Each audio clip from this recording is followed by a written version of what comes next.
আলহামদুলিল্লাহি রব্বিল আলামিন ওয়াসসালাতু ওয়াসসালামু আলা রাসূলিহিন নবিয়িল কারীম ইলা ইয়াউমিদ্দিন। আজকে আমরা মাইয়াতকে গোসল করানোর নিয়ম সম্পর্কে কিছু কথা শুনবো ইনশাআল্লাহ।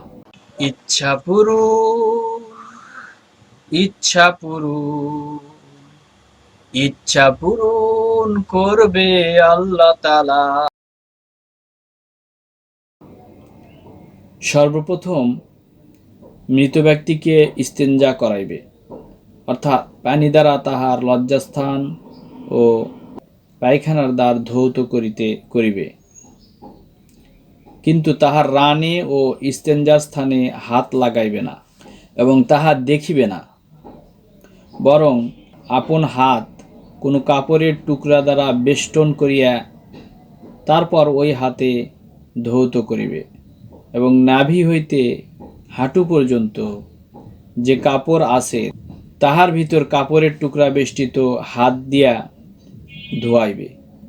অতঃপর নামাজের অজুর নিয়মে, নামাজের সময় যে অজু করতে হয় যে নিয়মে, সেই নিয়মেই অজু করাইবে, কিন্তু কুলি করাইবে না এবং নাকের ভিতর পানি দিবে না, বরং নাকে মুখের ভিতর ও কানের ছিদ্র তুলা অথবা কাপড়ের টুকরা দ্বারা বন্ধ করিয়া দিবে, যাতে ভিতরে পানি ঢুকিতে না পারে।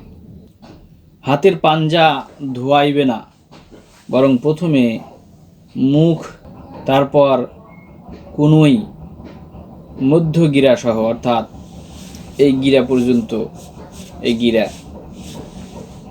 মধ্য গিরা সহ হাত ধৌত করিবে, মাথা মোসে করিবে, তারপর পা ধোয়াইবে।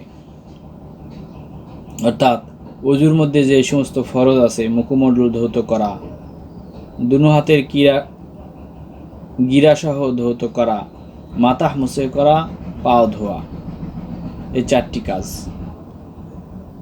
তুলা বা কাপড়ের টুকরা ভিজাইয়া দাঁতের গোড়ায় এবং নাকের ছিদ্রে 3 বার মুছিয়া পরিষ্কার করিয়া দিতে পারলে ভালো।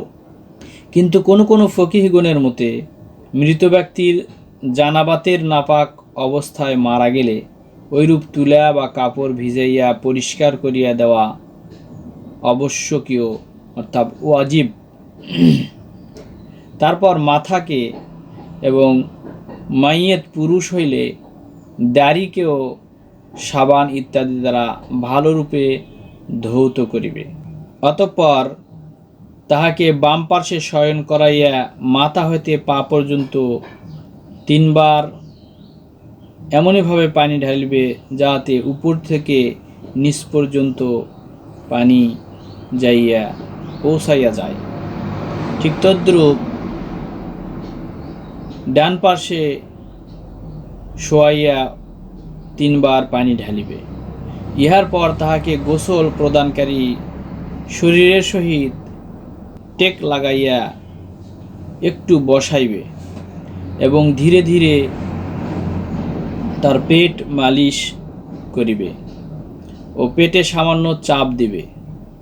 যদি পায়খানা ইত্যাদির কিছু বাহির হয় তাহলে ঢিলা ইত্যাদির দ্বারা তা পরিষ্কার করিয়া ধোয়াইয়া দিবে, কিন্তু অজু গোসল পুনরায় দিতে হইবে না। অবশ্য বাম পার্শ্বে শয়ন করাইয়া মাথা হইতে পা পর্যন্ত 3 বার কর্পূর মিশ্রিত পানি ঢালিয়া দিতে পারিলে ভালো। অতঃপর পাক কাপড় দ্বারা তাহার শরীরের পানি শুকাইয়া কাফন পরাইয়া দিবে। মৃত ব্যক্তিকে বরই বা কুল গাছের পাতাযুক্ত গরম করা পানি দ্বারা গোসল দিবে। তাহা যদি পাওয়া না যায় তখন গরম বা শীতল সাদা পানীয় সাবান দ্বারা গোসল দিবে। সমস্ত শরীর 3 বার করিয়া ধৌত করা সুন্নত। একবার সমস্ত শরীর ধৌত করিলেও ফরজ আদায় হইয়া যাইবে। সুবহানাকা আল্লাহুম্মা ওয়া বিহামদিকা আশহাদু আল্লা ইলাহা ইল্লা আনতা আস্তাগফিরুকা ওয়া আতুবু ইলাই। আসসালামু আলাইকুম ওয়া রাহমাতুল্লাহি ওয়া বারাকাতুহু।